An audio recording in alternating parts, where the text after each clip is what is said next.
줄 믿습니다. 이 밤도 주님이 붙드시는 밤 되기를 축복합니다. 하나님께서 우리에게 주시는 말씀 함께 읽겠습니다. 사도행전 9장 1절부터 20절까지의 말씀입니다.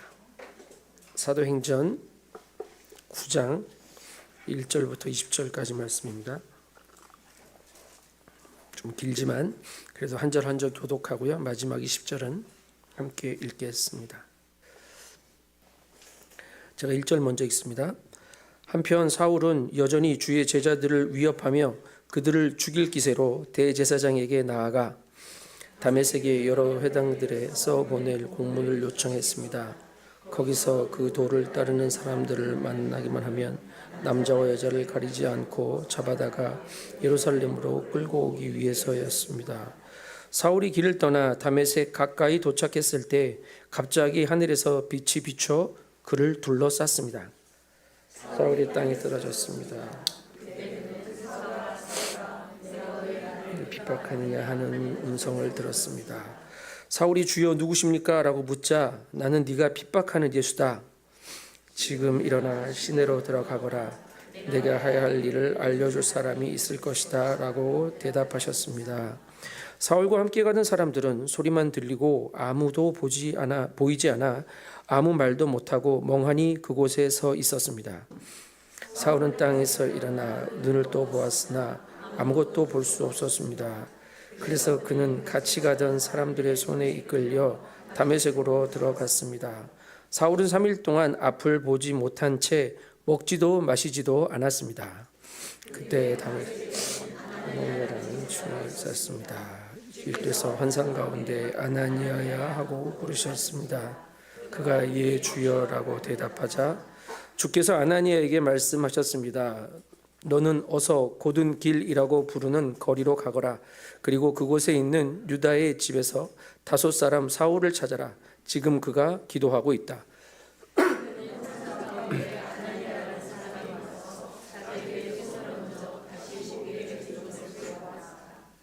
아나니아가 대답했습니다. 주여, 제가 이 사람에 대해 여러 가지 말을 들었는데 예루살렘에 있는 주의 성도들에게 온갖 해를 끼쳤다고 합니다. 그리고 그를 고난을 받아 주 이름을 부르는 사람들을 모두 잡아가거라고 여기에 왔다고 합니다.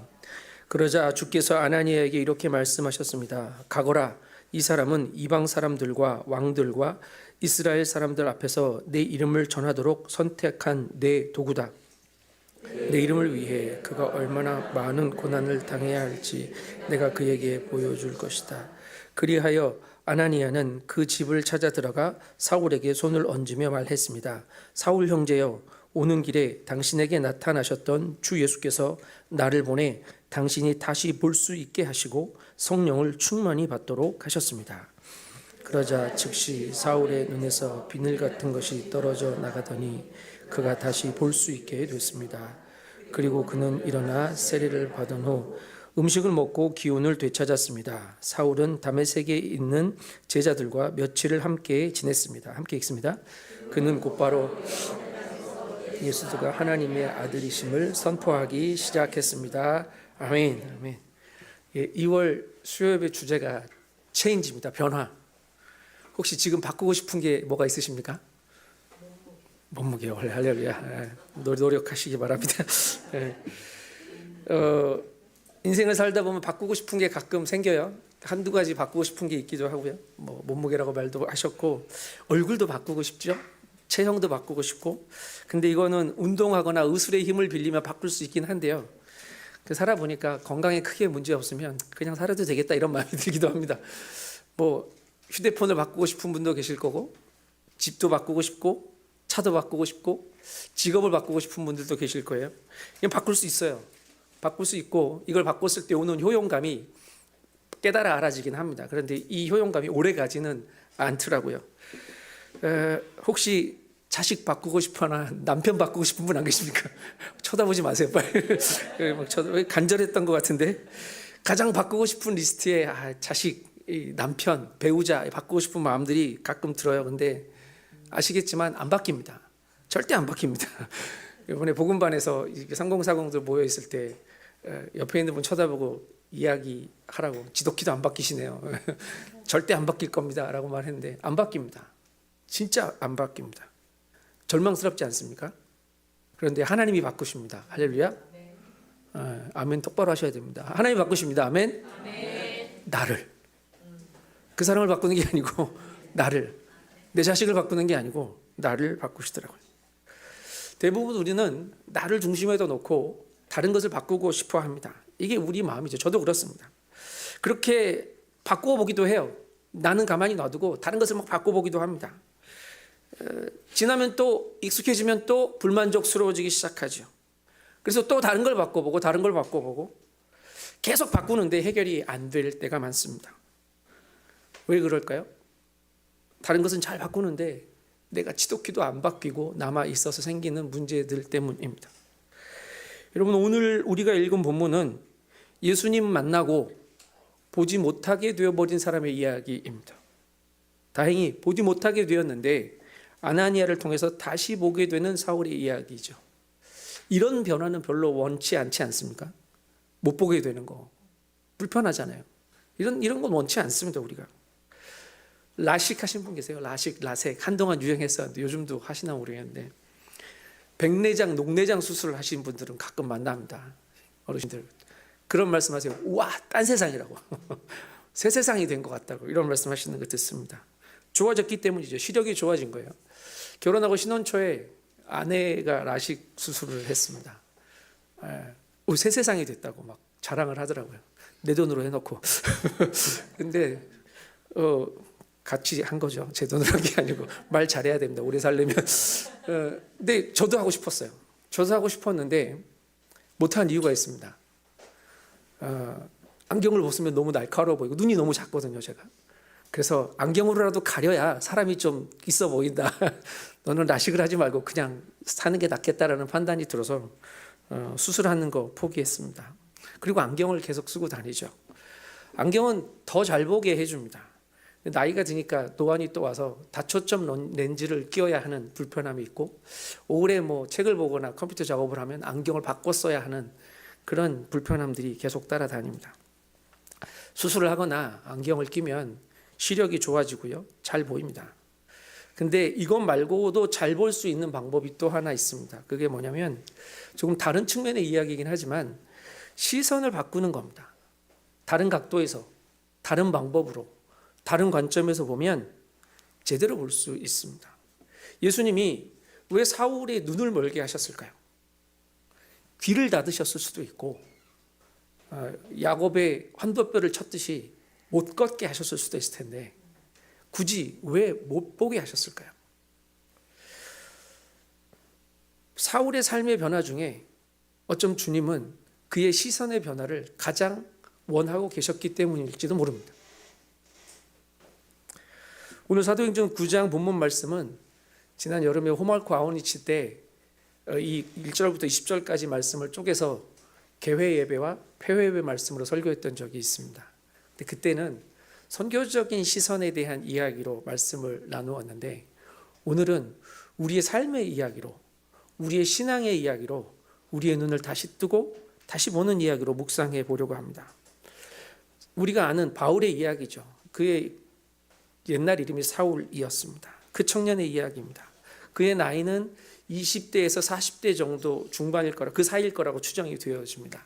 그러니까 한 30대 정도였지 않았을까라는 생각이 드는데요.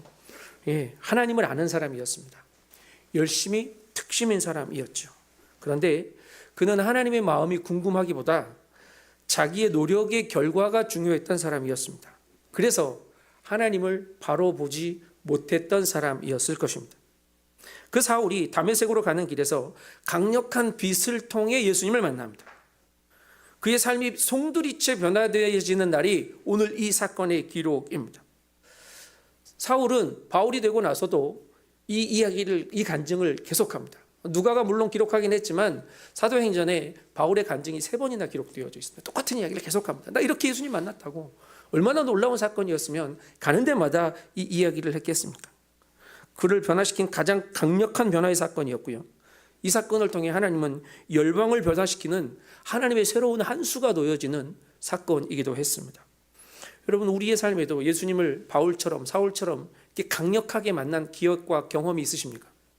있을 수도 있고 없을 수도 있습니다. 예, 자연스럽게 하나님을 만나 그냥 가랑비에 옷 젖듯이 주님 안에 들어와 있는 분이 계실 수도 있고요. 사울처럼 이렇게 강력한 경험을 통해서 만나셨을 수도 있죠. 경험의 유무가 중요한 게 아닙니다. 그게 어떠한 사건이든 이 사건을 통해서 변화가 생겼냐라는 게 중요한 겁니다. 변화가 없으면 강력한 건 약발이 떨어졌을 뿐입니다. 그냥 이례적인 사건으로 흘러가 버렸을 뿐이라고요. 오늘 본문을 보면 예수님의 빛의 임재로 사울은 먼저 육신의 눈이 멀었습니다. 그리고 아나니아를 보내서 두 번째로 하나님이 그를 다시 보게 하십니다. 그가 다시 보게 되므로 사울은 예수를 다시 볼 수 있게 되었습니다. 이 흐름을 따라서 오늘 사울의 이야기를 우리의 삶에 어떤 변화와 도전을 줄지 생각하며 좀 연결해서 은혜를 나누고자 합니다. 먼저 사울이 어떤 사람이었는지 1절, 2절은 이렇게 소개합니다. 1절, 2절을 같이 읽겠습니다. 시작. 한편 사울은 여전히 주의 제자들을 다메섹의 여러 회당들에 써보낼 공문을 요청했습니다. 거기서 그 도를 따르는 사람들을 만나기만 하면 남자와 여자를 가리지 않고 잡아다가 예루살렘으로 끌고 오기 위해서였습니다. 유대인들이 회당에 모이잖아요. 이 회당에 모이니까 회당에 가져다 줄 공문을 받은 거예요. 그 회당에 가서 공식적으로 사람을 잡아올 수 있는 어떻게 보면 체포영장을 가지고 갔다고도 생각할 수 있습니다. 그는 열심이었습니다. 하나님께 열심이었습니다. 그렇게 생각했죠.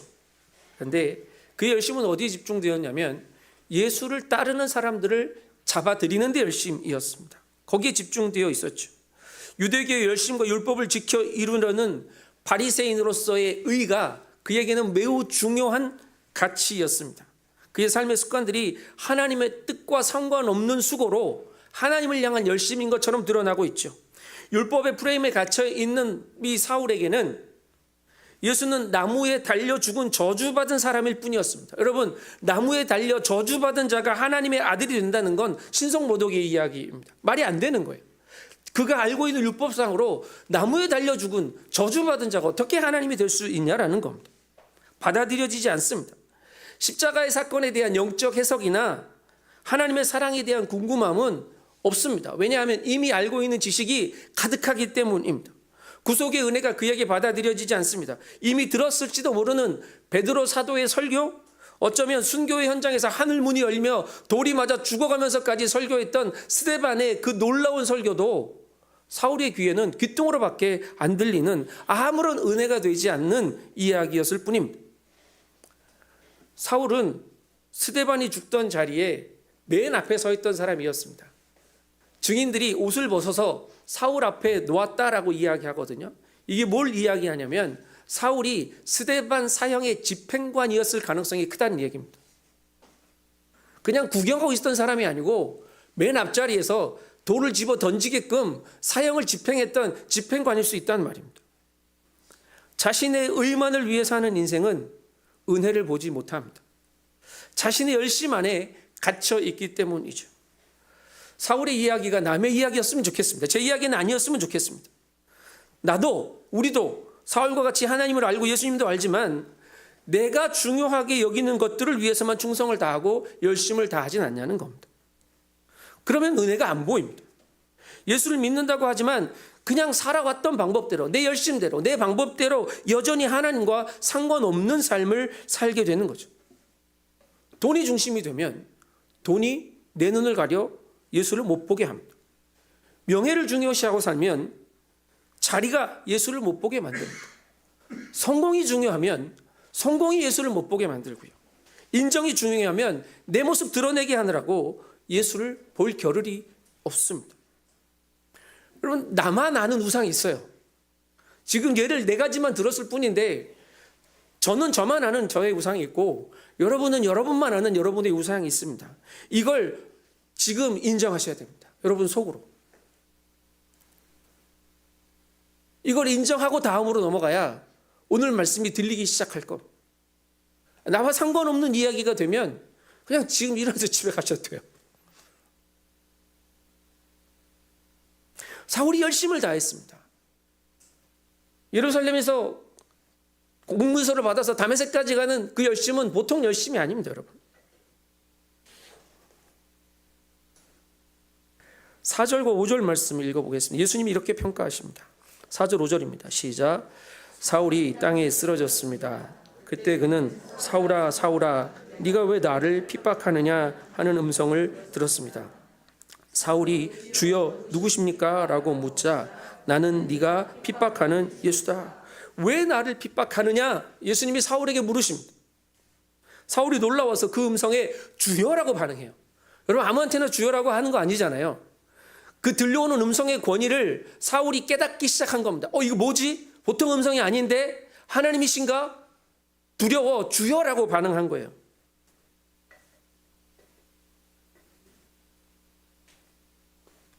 예수님이 자기를 밝히죠. 네가 핍박하는 예수다. 누구십니까? 라고 묻자 자기소개를 하신 겁니다. 어째서 나를 핍박하느냐? 하나님의 뜻에 상관없이 자기중심적으로 하나님을 따르면 예수를 핍박하고 박해하는 것이 되는 겁니다. 교회를 다니지만 삶의 변화가 하나도 없이 자기중심적으로 그리스도인인 척하고 사는 우리에게 물으시는 예수님의 질문일 수도 있습니다. 저에게 하시는 말씀일 수도 있고 여러분에게 하시는 말씀일 수도 있습니다. 너 어째서 그렇게 나를 믿냐? 이 말입니다. 야, 너 어째서 그렇게 목회하냐? 이 질문입니다. 어째서 너는 나를 바라보지 않고 너만 바라보고 헛된 수고를 하면서 나를 이렇게 괴롭게 만드냐라는 말일 수도 있습니다. 값없는 구원의 은혜를 아는데 그 구원이 크고 놀랍다는 건 들었는데 알면서도 죄악된 습관들을 버리지 못하고 하나님의 은혜 앞으로 나오기를 주저하거나 내가 변하기보다 다른 사람을 변화시키려 하는 우리의 모습에 대한 예수님의 책망일 수도 있습니다. 하나님은 내가 변하기를 원하시는데 우리는 자꾸 다른 사람이 바뀌어지기를 바랍니다. 아니, 심지어는 예수님을 바꾸려 할 때도 있고요. 하나님의 뜻을 바꾸려 할 때도 있습니다. 여러분은 누가 바꾸어지시기를 원하십니까? 자녀입니까? 교회가 바뀌었으면 좋겠습니까? 다른 사람이 바뀌었으면 좋겠습니까? 예수의 임재 앞에서 내가 바뀌어져야 합니다. 바울은 변화를 거부했습니다. 그런데 예수님의 강권적인 역사가 시작됩니다. 8절 말씀 읽겠습니다. 8절입니다. 시작. 사울은 땅에서 일어나 눈을 떠 보았으나 아무것도 볼 수 없었습니다. 그래서 그는 같이 가던 사람들의 손에 이끌려 다메섹으로 들어갔습니다. 예수님이 빛을 비추셔서 사울의 육신의 눈을 멀게 하셨습니다. 예수님이 하신 일이에요. 눈을 떴는데 보는데 보지 못합니다. 세상 것들을 못 보게 만들어 버리셨습니다. 시퍼렇게 두 눈 다 뜨고 예수 믿는 사람 잡아가두려 했지만 이제 아무것도 보이지 않아서 예수께 붙들려 가지고 다메섹으로 들어가요. 지금 다메섹으로 가긴 가요. 그런데 사울이 원래 계획했던 것과 완전히 다른 방법으로 다메섹에 갑니다. 그리스도인들을 잡아 죽이려 했던 자가 도리어 예수 그리스도께 잡혀서 자신의 옛 자아가 죽어가는 사건이 시작되고 있습니다. 여러분, 이 사건은 그의 인생이 내 뜻대로 움직이는 게 아니라 하나님의 손에 붙들려 움직여야 함을 깨닫게 되는 놀라운 변화의 시작이 되었습니다. 사도행전의 뒷부분에 계속 바울의 이야기가 나오는데 여러분, 바울은 자기가 가고 싶어서 간 적이 별로 없어요. 로마에 그렇게 가고 싶어 했는데 어떻게 갑니까? 죄수가 돼서 끌려서 갑니다. 죄인이 돼서 풍랑을 만나서 죽을 뻔한 위기를 겪으면서 그렇게 로마로 죄수로 끌려가게 됩니다. 자기가 계획했던 방법이 아니에요. 그런데 아무렇지도 않아요. 왜? 눈이 멀어 다메섹까지 끌려갔던 경험이 있거든요. 하나님이 내 방법을 멀게 하시고 주님의 방법으로 주님의 일을 또 이루어 가시나 보다.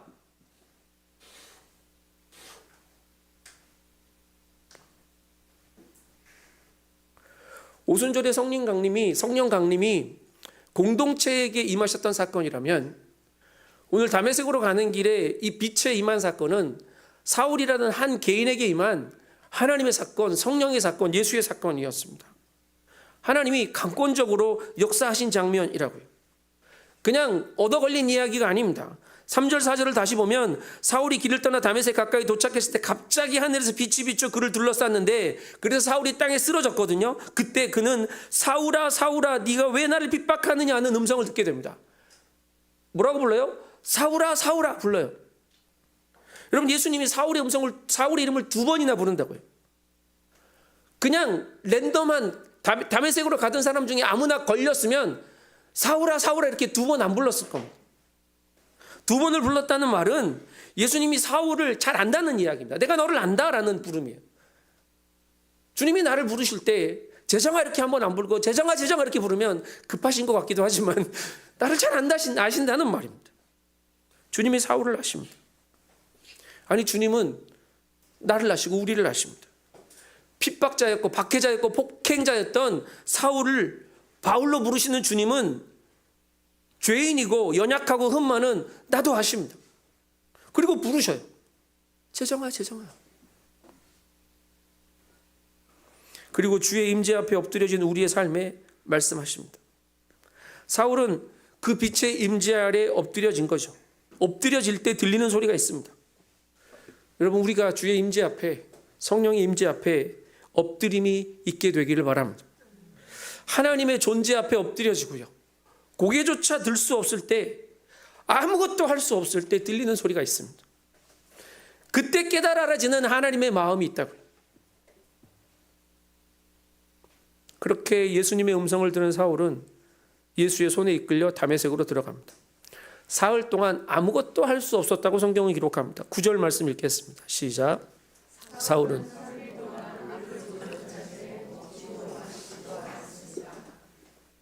그렇게 3일을 보냅니다. 먹지도 마시지도 않고 3일 보내면 힘듭니다. 구역질도 나오고 몸에 소금기도 빠지고 힘듭니다.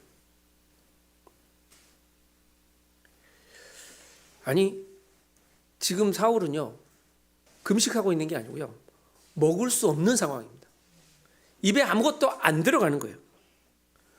어둠이고 이런 일은 처음 겪고 아까 길 가다가 들었긴 했는데 사흘 동안 아무 음성도 들리지 않고 내적으로는 엄청난 갈등이 밀려 올라오고 있고 내가 핍박하고 죽이려 했던 그분이 메시아라고 라는 생각이 내적인 갈등으로 엄청 부드럽게 일어나고 있다고요. 막다른 골목에 서 있는 겁니다. 지금 사울은 지난 자신의 모든 것들을 부인하지 않고는 예수를 설명할 방법이 없어져 버렸습니다. 저주받아 십자가에 달려 죽었고 이제 썩어서 형체를 알 수 없게 누군가가 숨겨놨어야 될 그 사람이 지금 자신에게 빛으로 나타났거든요. 사울은 이미 자기가 디자인해놓은 하나님이 있었습니다. 율법으로 자신의 삶의 경험으로 하나님은 이런 분이야 라고 딱 정형화해놓고 그 하나님에 맞춰서 살아가고 있었는데 자기 앞에 나타난 하나님은 자기가 생각해 두었던 하나님과 완전히 다른 모습의 하나님이었다고요. 그게 확인되었으니까 물도 밥도 안 넘어가는 겁니다. 지금 그는 기도하는 중입니다. 기도함으로 하나님을 찾고 예수님을 보고 또 보는 일을 해야만 했습니다. 하나님 앞에 기도하고 있어요. 이게 도대체 무슨 일이냐고. 내가 무슨 잘못을 한 거냐고. 오던 길에 만난 분이 당신이 맞냐고. 나는 이제 어떻게 해야 되냐고. 그런 기도가 끊임없이 쏟아지고 있는 겁니다. 그걸 어떻게 하냐고요. 11절에 하나님이 아나니아에게 바울을 이렇게 소개해요. 그가 기도하고 있다. 그가 기도하고 있다. 하나님이 들으신 겁니다. 그의 기도를. 그리고 사울의 상태를 말하죠. 사흘 동안 사울은 하나님과 씨름하며 기도한 겁니다. 아니 사흘 동안 사울은 하나님 앞에 굴복하고 또 굴복한 겁니다. 여러분 엎드려져야 합니다. 하나님 앞에 굴복해야 합니다. 하나님 앞에 엎드림이 있어야 변화가 시작됩니다. 성령의 음성 앞에 더 이상 나를 주장하지 않고 굴복하는 우리가 되기를 소망합니다. 여러분 우리는 막다른 골목과 눈앞이 캄캄해지는 모든 상황들이 예수를 다시 보게 하는 은혜의 시간이 된다는 것을 기억하게 되길 바랍니다. 저 여러분이 눈앞이 캄캄한 상황 가운데 있다면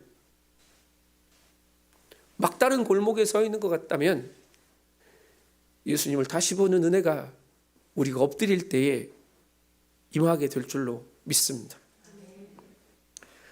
제가 아끼고 사랑하는 동생 목사님이 있습니다.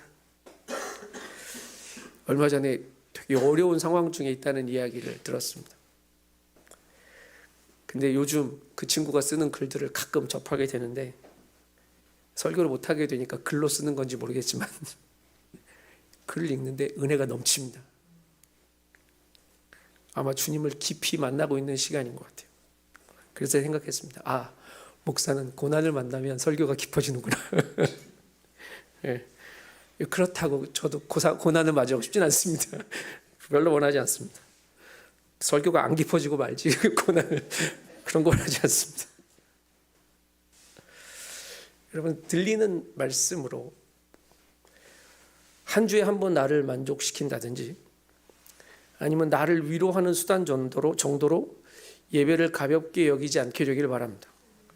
매주 아니 매 순간 매 시간 하나님의 임재 앞에 엎드려져서 내 삶을 송두리째 바꾸는 엎드림의 시간, 내어드림의 시간이 여러분의 삶에 계속되기를 축복합니다. 그래야 삽니다. 이렇게 할 때 예수로 하나님을 다시 보게 됩니다. 이것이 예수의 이름으로 드리는 기도의 결과물들입니다. 예수의 빛에 붙들려서 과거를 다시 보고 현재를 직시하며 하나님 앞에 엎드리면 예수 그리스도를 통해 하나님이 내 삶에 하시는 일을, 아니 하나님 그분을 다시 볼 수 있게 된다고. 사울의 엎드림에 하나님은 은혜를 더하십니다. 다메섹에 있는 아냐냐는 제자를 보내고 그가 다시 보게 될 거라는 것을 환상으로 보게 하시죠. 그리고 그 똑같은 이야기를 순종의 사람 아나니아에게도 하셔서 두려움을 넘어 하나님의 계획에 참여하게 하십니다. 아나니아가 가기 싫은데 순종하며 사울에게 찾아옵니다. 그 17절의 이야기인데요. 17절 읽습니다. 시작. 그리하여 아나니아는 그 집을 찾아 들어가 사울에게 손을 얹으며 말했습니다. 사울 형제여, 오는 길에 당신에게 나타나셨던 주 예수께서 나를 보내 당신이 나 다시 볼 수 있게 하시고 성령을 충만히 받도록 하셨습니다. 아멘. 여러분, 아나니아 이름의 뜻을 말씀드린 적이 있는데 기억하십니까? 하나님은 은혜이시다라는 뜻입니다. 아나니아라는 이름을 가진 사람을 사울에게 보내신 이유는 내가 은혜를 보냈어. 내가 은혜야. 네 삶에 내가 하나님의 은혜다. 이걸 가르쳐주고 싶으셨던 것 같아요. 그리고 그걸 다시 보게 하시는데 아나니아가 사울에게 가서 뭐라고 불러요? 사울 형제야 라고 말합니다. 여러분, 지금 아나니아하고 사울하고는 형제일 수가 없습니다. 재수 없었으면 오는 중에 예수님이 이 사람 안 만나줬으면 이 사람이 자기 잡아다 죽였을 거거든요. 형제가 될 수 없는 사람입니다. 그런데 은혜로 하나님의 음성에 순종한 아나니아와 서로를 죽이려 했던 사울이 주의 은혜 앞에서 형제가 되어지는 역사가 일어나고 있는 겁니다. 이게 성령이 하시는 일입니다. 여러분, 예수로 인해 만나는 사람은 그 전에 어떤 사이였든지 상관없이 다 형제가 되는 줄 믿습니다. 아멘. 옆에 있는 분에게 인사할까요? 형제님, 자매님 이렇게 인사할까요? 네, 형제님, 자매님, 네, 사랑합니다. 네, 사랑합니다. 아침에 싸우고 나오신 부부들도 사랑하는 형제 자매가 되시기를 축복합니다. 네. 두 번째로 뭐라고 말을 하냐면 예수께서 너로 다시 볼 수 있게 하신다라고 말합니다. 여러분, 예수로 다시 보아야 합니다. 예수님의 뜻과 예수님의 계획과 예수님의 마음으로 다시 볼 수 있어야 합니다. 그리고 성령을 충만하게 하신다라고 알려주죠. 자신으로 충만했던 사울의 삶이 자기의 의로 충만했던 사울의 시간이 이제 성령으로 충만케 되었다라고 말을 해요. 엎드려 다 쏟았거든요. 이제 성령께서 그 빈자리를 가득가득 채우시는 겁니다. 성령의 통치에 그의 인도하심에 순복하며 내어드리는 그 삶을 성령께서 채우십니다. 주도권이 사울에게서 예수 그리스도에게로 넘어갔습니다. 완전히 하나님의 종이 된 겁니다. 그리스도의 종이 된 겁니다. 이 순간 된 거예요. 이제 보게 되는 것은 내 힘이고 내 능력이 아니고 내 경험도 내 지식도 아니고 오직 예수로 다시 보게 되었습니다. 그렇게 사울은 고백할 수밖에 없습니다. 예. 그리고 아나니아는 가르쳐 줬을 겁니다. 당신은 하나님이 이방을 향한 하나님의 종으로 택하셨다고 하더라. 이방 사람들과 왕들을 위해. 여러분, 이거 기억하지 않겠습니까? 사울은 다 기억했고요. 예, 이 사도행전 뒷부분에 21장 이후에 가면 아그리빠에게, 베스도 왕에게 다 이야기할 때 기억났을 것 같아요. 아, 왕에게 복음 전한다는 말이 뭔 말인가 했는데 이 말이었구나. 내가 감옥에 갇혀 몇 년을 썩고 있는데 이게 썩고 있는 일이 아니라 아그리빠 왕에게, 베스도 왕에게 복음을 전하게 하려고 하나님이 오래전부터 계획하셨던 예수의 뜻을 이루려고 나를 여기 묶어두셨구나 알았을 거란 말이에요.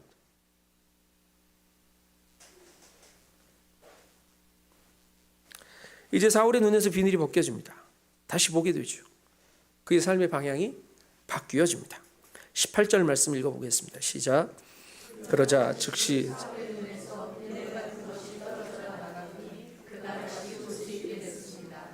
그리고 그는 일어나 세례를 받은 후 아나니아가 안수하자 사울이 다시 볼 수 있게 됐습니다. 그 길었던 3일간의 터널이 끝나는 순간 비늘 같은 것이 떨어지는 것까지 경험했습니다. 다시 볼 수 있게 됐습니다. 예수님이 그를 치유하셨고 다시 보는 역사가 일어났습니다. 그리고 그는 세례를 받았죠. 다시 봅니다. 다시 보다라는 말은 헬라어로 아나블레포라는 말인데 잃었던 시력을 회복한다는 의미이기도 합니다. 그런데 다시 볼 수 있게 됐단 말은 이제 시력을 회복해서 온전히 볼 수 있게 되었단 말이잖아요. 네. 우리의 연약함에 하나님의 능력이 채워지면 온전하게 되는 거예요. 하나님의 능하신 손이 우리를 덮고 만지시면 우리는 온전해질 수밖에 없습니다. 그런데 아나블레포라는 말에서 이 아나라는 말은 다시라는 말이기도 한데 이 아나라는 말은 위로라는 말이기도 합니다. 나를 보던 삶에서 위를 보는 삶으로 바꾸어 준 거죠.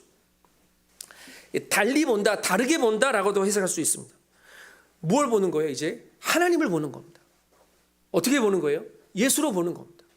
이 쉽지 않죠. 근데 그렇게 보는 겁니다.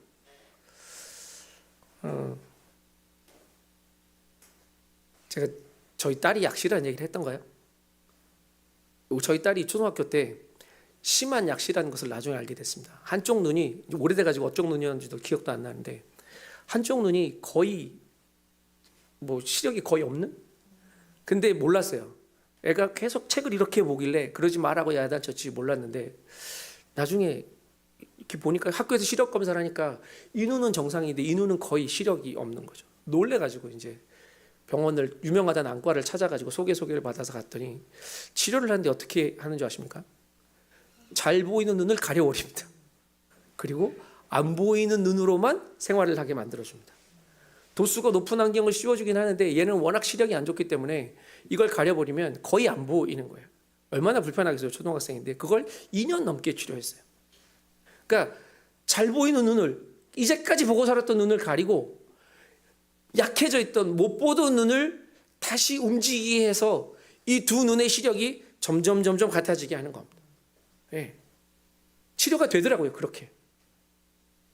여러분 인간의 눈으로는 하나밖에 못 봅니다. 눈이 두 개인 이유 두 개라서 다 갈라져서 이렇게 해가지고 딴 데 보고 이렇게 해가지고 가운데 몰아보고 이러면 좋겠는데 그거 안 돼요. 그렇게 하면 병원 가야 돼요. 수술 받아야 돼요. 안 돼요. 하나님은 한 개만 보게 하셨습니다. 눈이 두 개인데 한 개만 보게 하셨죠. 근데 우리가 보고 싶고 우리가 발달된 것만 보는 게 아니라 하나님이 보게 하시는 것을 보라고 하시는 것 같았습니다. 딸이 2년간의 치료 과정을 되게 고통스럽게 옆에서 지켜보면서 기도하면서 깨달은 게 있습니다. 내 영적인 시력이 하나님을 보는 시력이 약해져서 나도 약시로 살았구나. 이거 세상 보는 눈 이제 좀 가리고 안 보이는 눈으로 보려고 좀 애써봐야겠구나. 그때 제 전도사 때였습니다. 전도사가 됐는데 여전하더라고요. 살아왔던 방법, 잔머리 굴리는 거, 이렇게 해보려고 하고 저렇게 해보려는 거 똑같더라고요. 시선이 안 바뀌었어요. 근데 하나님이 딸의 아픔을 보게 하시더니 너 이 눈 좀 가려라. 감아라. 너 잘 보는 거 알고 너 똑똑한 거 알겠는데 그렇게 세상 일 하듯이 교회 일 하려고 하지 마라. 이거 가려라 라고 말씀하시는 것 같았습니다. 여러분 세상 눈 가리고 약해져 있는 우리의 영적인 눈을 떠 주님 보게 되는 은혜가 있기를 축복합니다. 위를 보는 겁니다. 아나블레포 위를 보는 겁니다. 하나님을 보는 거라. 사울이 눈을 뜬 이 사건은 그가 이전에 보지 못했던 것들을 보게 된다는 뜻입니다. 3일 전에 보았던 산은 더 이상 그 산이 아닙니다. 3일 전에 보았던 태양은 그 태양이 아닙니다. 완전히 다른 의미로 다가왔을 겁니다. 그가 알던 사람들도 이전과 같지 않아 다시 보이게 될 겁니다. 내 열심을 따라서 성공과 배경과 종교적인 그 종교성의 비늘에 가려진 눈이 이제 비늘이 떨어지고 새롭게 보이게 된 거예요. 보이지 않았던 것을 보고 못 보던 것을 보게 되었다는 말입니다. 이전에 보는 것과 다릅니다. 고린도후서 5장 16절의 말씀을 읽겠습니다. 17절은 마지막 주에 설교할 겁니다. 16절 읽습니다. 시작. 그러므로 이제부터 우리가 아무도 육체를 따라 알려고 하지 않습니다. 전에는 우리가 그리스도를 육체를 따라 안았으나 이제는 더 이상 그렇게 알지 않습니다. 전에는 육체를 따라 봤는데 이제는 그렇게 안 본다는 겁니다. 전에는 육신을 따라 살았는데 이제는 그렇게 안 산다는 겁니다. 새롭게 알게 되었다. 예수를 다시 볼 때 우리는 예수를 바로 알게 되고요. 육신을 따라 알지 않고 성령을 따라 알게 되고요. 예수를 바로 보게 되고 예수를 바로 보여주는 삶을 살 수 있게 됩니다. 여러분, 예수를 바로 보면 내 생각이 바르게 변할 거고요. 내 삶도 달라질 줄 믿습니다. 마지막 19절 20절 말씀 읽겠습니다. 시작. 음식을 먹고 기운을 되찾았습니다.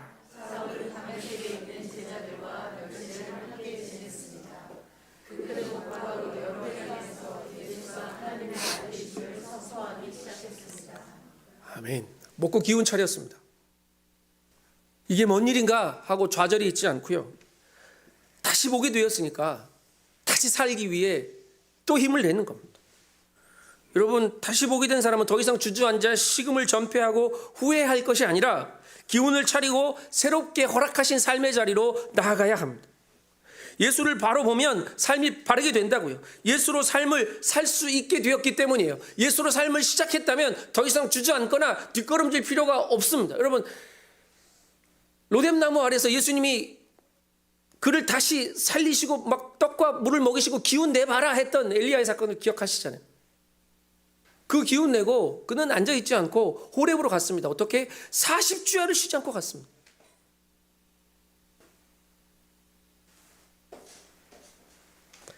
예수님은 더 이상 나의 만족이나 나의 유익의 대상이 아니고요. 나를 살리시고 나를 새롭게 하신 분이 되었고 내가 믿고 따라야 할 분이 된 겁니다. 내가 의지해야 될 분이고 내가 증거해야 될 분이 된 겁니다. 이제 바로 보게 된 거죠.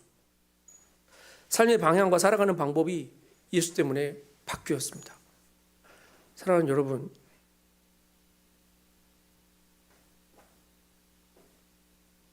주님을 모르는 것을 가렸던 우상들이, 그 비늘들이 벗겨지는 밤이 되기를 축복합니다.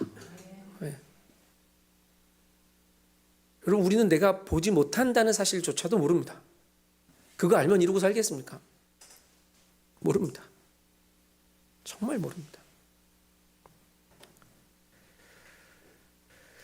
근데 다시 보게 됐잖아요. 그러면 모든 일이 막 좋아야 될 것 같지 않습니까?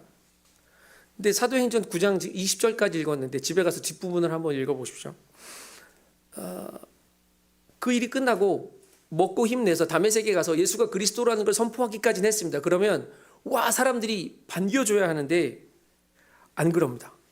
다메섹의 유대인들이 사울을 죽이려고 합니다. 저거 한쪽은 저게 우리를 죽이려 했던 사람인데 라고 힘들어하고요. 한쪽은 저게 변절했네 라고 죽이려고 하는 겁니다. 이게 완전히 갭이 또 다른 어려움이 생겼어요. 그 유대인들이 죽이려고 하니까 예루살렘 이렇게 그 광주리에 타고 성 밖으로 내리는 일이 다메섹에서 일어나기도 합니다. 예루살렘까지 가가지고 제자들하고 교제하려고 하는데 제자들도 두려워서 그를 안 믿어줍니다. 그리고 예루살렘에 있는 헬라파 유대인들은 또 그를 죽이려는 음모를 꾸미기도 하고요. 어디에도 환영받지 못하는 사람이 된 것처럼 보입니다. 외부와의 갭이 생겼어요. 외부와의 갭만 있으면 괜찮을 것 같은데 아니요, 자기 안에도 갭이 있습니다. 예, 한번 보게 됐다고 그냥 와, 이제 성령 충만한 사울이 완전히 바울 돼가지고 하나님이 바로 들여다 쓰실 만한 사람이 되었으면 좋을 것 같은데 안 그랬다고요. 사도행전 9장 23절 보면 이런 구절이 있습니다. 여러 날이 지난 후, 이 여러 날이 지난 후라는 이 구절을 신학자들은 어떻게 판단하냐면, 이해하냐면 사울이 아라비아 광야로 들어가서 3년을 보낸 시간이라고 생각합니다. 갈라디아서에 이것과 맞아 떨어지는 구절이 있거든요. 3년의 시간이 걸렸어요. 3년으로 끝난 게 아니고 예루살렘에 3년을 지나고 갔더니 예루살렘에서 자기를 죽이려고 하는 사람들이 있으니까 또 고향인 길리기아 다소로 갑니다. 거기서 10년이 있고 난 다음에 그 다음에 안디옥 교회로 가서 파송받게 됩니다. 그러니까 실제로 바울이 되어서 사역할 때까지는 13, 14년의 시간이 걸린 거죠. 물리적인 눈이 떠졌다고 다 해결되지 않을 수 있습니다. 예. 그 몰리뉴 프로블럼이라는 이 이야기가 있습니다. 이게 뭐냐면 날 때부터 보지 못했던 사람이 있잖아요. 그 사람이 개안 수술을 받으면 눈이 이제 뭐 이식 수술을 받는다든지 제가 눈을 보게 됐다고 해봅시다. 그러면 그 사람이 볼 수 있을까요? 못 본답니다. 새 눈은 넣었는데 뇌가 이게 동그라미인지 구면인지 정육각형인지 나무인지 사람인지 인식을 못하는 거예요. 눈으로 본다고 보게 되는 게 아니고요.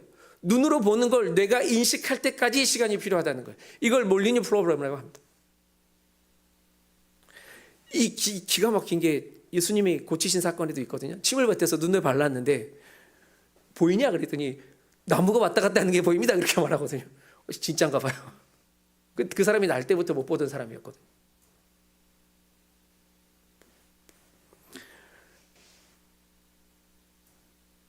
단순히 보는 것은 눈일지 모르지만요. 그 보는 것을 인지하는 것은 뇌가 하는 일인 것처럼 사울이 다시 보게 된 건요. 눈만 다시 보게 된 사건이 아니라 영적인 시선이 영적인 인지 능력이 재배치되는 시간이 필요한 겁니다. 평생을 율법에 매여 살았는데 그리스도 중심으로 살아가는 일이 쉽겠습니까?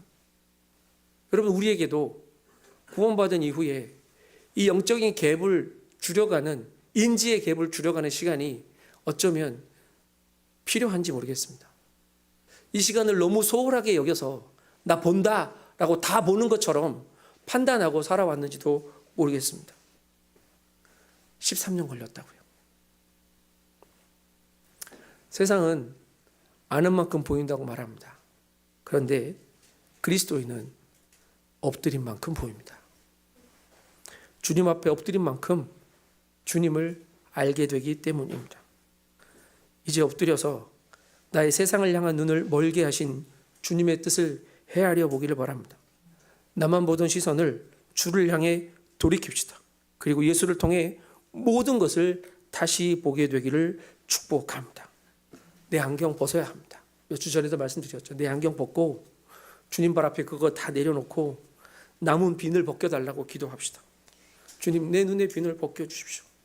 나의 눈에 떨어지지 않고 아직도 붙어 있어서 나의 눈을 흐리게 하는 비늘은 없는지, 다른 사람은 보지 못하고 나만 커 보이게 하는 교만의 비늘은 없는지, 주변을 돌아보지 않고 나만 주장하는 이 고집의 비늘은 없는지, 가던 길만 계속 가려 하는 습관의 비늘은 없는지 돌아봅시다.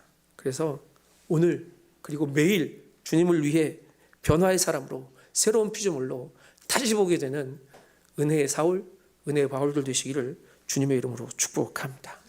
기도하겠습니다.